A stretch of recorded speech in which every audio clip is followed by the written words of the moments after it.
कोल्हापूरच्या गोकुळ जिल्हा सहकारी दूध उत्पादक संघाच्या निवडणुकीचा मार्ग मोकळा झाल्यापासून जिल्ह्याच्या राजकारणाच्या हालचालींना प्रचंड वेग आला आहे.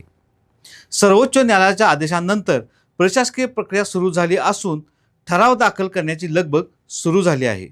सत्तेचे राजकारण चांगलेच तापले आहे. गेल्या 2 महिन्यात आरोप प्रत्यारोपांच्या फैरी झडल्या गेल्या आणि आता गोकुळच्या राजकारणात हलाल प्रमाणपत्राच्या मुद्द्याचा शिरकाव झाला आहे. आणि या मुद्द्याबरोबरच मल्टीस्टेटचा मुद्दा पुन्हा ऐरणीवर येण्याची शक्यता नाकारता येत नाही.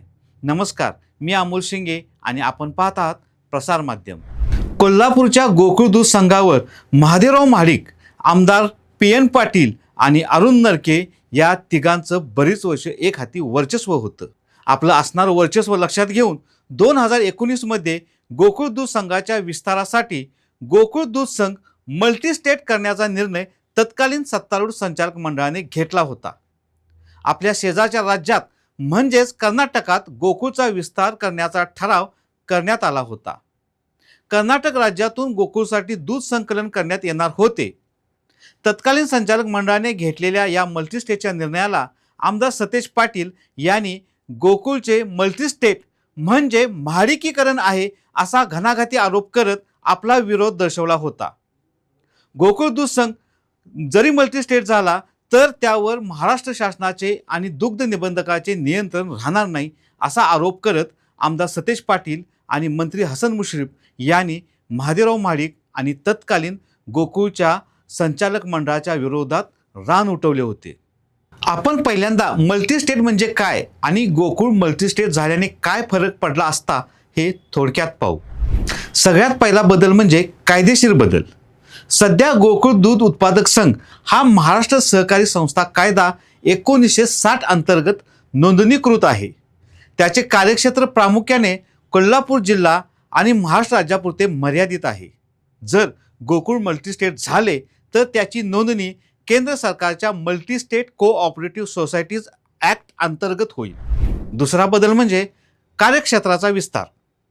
मल्टीस्टेट दर्जा मिळाल्यामुळे गोकुळला महाराष्ट्राबाहेर विशेषतः शेजारील कर्नाटक आणि गोवा राज्यांमध्ये थेट दूध संकलन केंद्र सुरू करणे आणि तिथून दूध गोळा करणे कायदेशीररित्या शक्य झाले असते. नियंत्रणात बदल.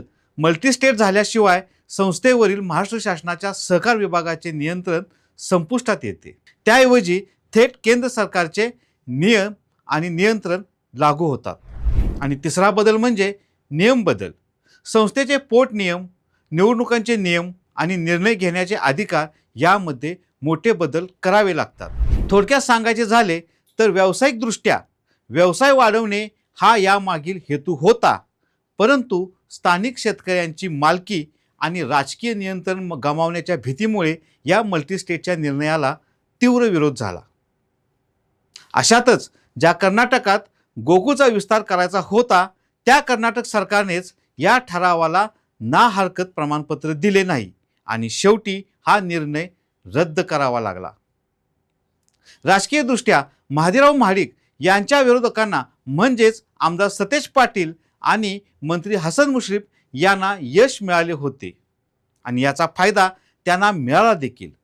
2021 मध्ये झालेल्या गोकुळ दूध संघाच्या निवडणुकीत त्यांना प्रचंड मोठे यश मिळाले. महादेवराव महाडिक आणि त्यांच्या सहकाऱ्यांचे गोकुळ दूध संघावर असणारे वर्चस्व आमदार सतेज पाटील आणि मंत्री हसन मुश्रीफ यांनी मोडून काढले आणि यामुळेच गोकुळच्या राजकारणात मल्टीस्टेटच्या मुद्द्याला फार मोठे महत्त्वाचे यश मिळाले आहे.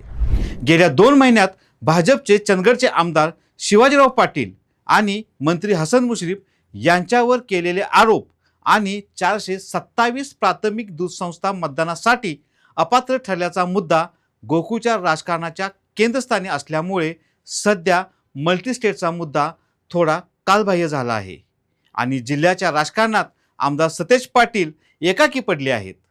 2023 नंतर बदललेल्या राजकीय समीकरणांमुळे मंत्री हसन मुश्रीफ आणि आमदार सतेज पाटील यांच्यात दुरावा आला आहे. त्याचबरोबर मंत्री हसन मुश्रीफ आणि महादेवराव महाडिक सध्या जिल्ह्याच्या राजकारणात मित्रपक्ष म्हणून एकत्र असले तरी त्यांच्यात गोकुळच्या आणि जिल्ह्याच्या वर्चस्वासाठी शक्य आहे असे नाही. मंत्री हसन मुश्रीफ आणि आमदार सतेज पाटील यांच्यातील वाढत्या दुराव्यानंतर कोल्हापूरच्या राजकारणात महाडिक आणि पाटील गट एकत्र येत असल्याच्या बातम्या सुद्धा येऊ लागल्या आहेत. अशा विचित्र राजकीय परिस्थितीमुळे एकेकाळी प्रचारात गोकुळमध्ये सत्तांतर घडवून आणणारा मल्टीस्टेट सारखा मुद्दा आज जरी बाजूला पडला असला तरी राजकारणाची गरज म्हणून आणि राज्याच्या नेतृत्वाचा गोकुळमधला संभाव्य हस्तक्षेप लक्षात घेऊन आमदार सतेज पाटील मल्टीस्टेटचा मुद्दा पुन्हा प्रचारात आणतील ही शक्यता नाकारता येणार नाही.